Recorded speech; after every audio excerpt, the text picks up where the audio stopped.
Bien-aimés dans le Seigneur, bonjour. Nous sommes vendredi 22 janvier 2021 et le Seigneur nous permet, vous et moi, d'être encore dans le partage de sa parole ce matin.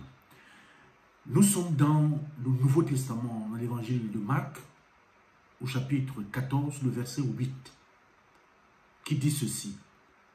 Elle a fait ce qu'elle a pu. Chers frères et sœurs en Christ, la conviction d'être incapable d'agir ou d'être limité dans les possibilités d'agir sont des sentiments qui ont élu domicile dans nos cœurs.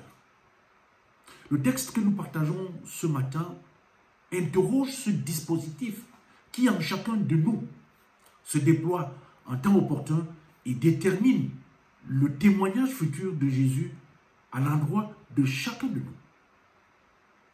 Une femme qui a versé un parfum de nard pur du grand prix sur la tête de Jésus a provoqué une forte irritation chez les disciples de Jésus qui, eux, ont estimé que c'était de sa part un geste de gaspillage.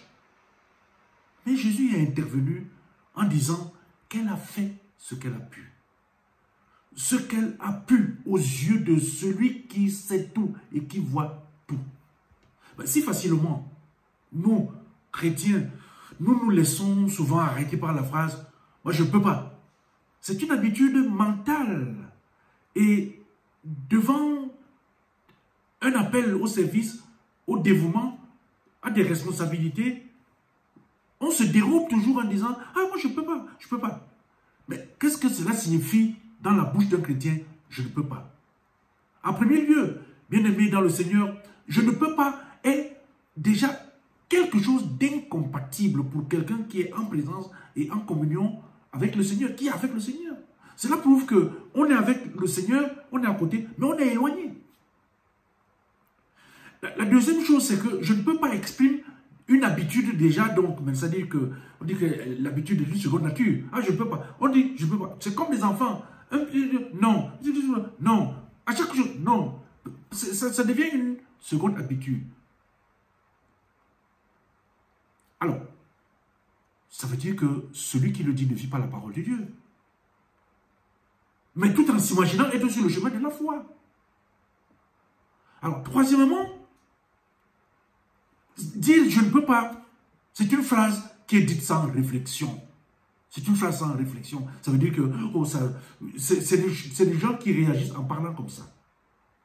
Et enfin, dire que je ne peux pas, ce n'est pas vrai. Parce que la personne certainement dit que je ne veux pas et il dit je ne peux pas. Il ne veut pas, n'est-ce pas? Parce qu'il n'est pas habitué à mettre Dieu à l'épreuve ou bien il ne veut pas que Dieu le mette à l'épreuve. Elle a fait ce qu'elle a pu. Voilà ce que le Seigneur Jésus a dit. Ici, ce n'est pas une question de force propre. Ce n'est pas une question d'un effort ou d'une volonté qui deviendrait, qu'on devrait en faire un culte. Non. Il s'agit d'une vie qu'on donne, d'un amour qui cherche à rendre à Dieu quelque chose de son amour qui surpasse, n'est-ce pas, notre connaissance. Il s'agit d'une foi active, de la communion réelle avec le Seigneur, mais qui ne se manifeste pas des actes. Cette femme, elle est venue, elle a manifesté, elle a agi pour montrer le lien qu'elle a avec le Seigneur. Elle, ça peut être toi, ça peut être moi. On ne parle pas de la faiblesse réelle. Il ne s'agit pas de s'excuser, d'être incapable. Mais devant le Seigneur, on doit agir, on doit prendre ses responsabilités. Est-ce que nous faisons vraiment ce que nous pouvons avec le Seigneur? Il y a tellement d'immenses besoins spirituels, d'immenses besoins physiques même, humains, qui sont devant toi, devant moi. Mais est-ce que nous faisons vraiment ce que nous pouvons? Le Seigneur pourra-t-il dire de toi ou de moi, il ou elle a fait ce qu'elle a pu? Il faut que nous changions. Bien-aimés dans le Seigneur, toi comme moi. Il faut que nous changions de discours. Il faut changer le discours de pauvreté et d'incapacité en discours de vainqueur de Jésus. Le discours et les actes doivent être les discours et les actes de ceux qui témoignent leur foi et leur amour au Seigneur.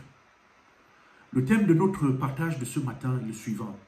En parlant et en agissant comme tu le fais, quel témoignage attends-tu de Jésus? En parlant et en agissant comme tu le fais, quel témoignage attends-tu de Jésus? Amen. Seigneur notre Dieu, merci pour cette fin de semaine que tu nous donnes pour que les uns et les autres puissent se reposer, mais avec ta parole toujours présente pour nous rappeler quelles sont les attitudes que tu attends de nous. Seigneur, nous voulons avoir un bon témoignage venant de toi. Aide-nous à changer notre façon de parler et notre façon de faire dans ton Église. Nous t'avons prié au nom de Jésus. Amen.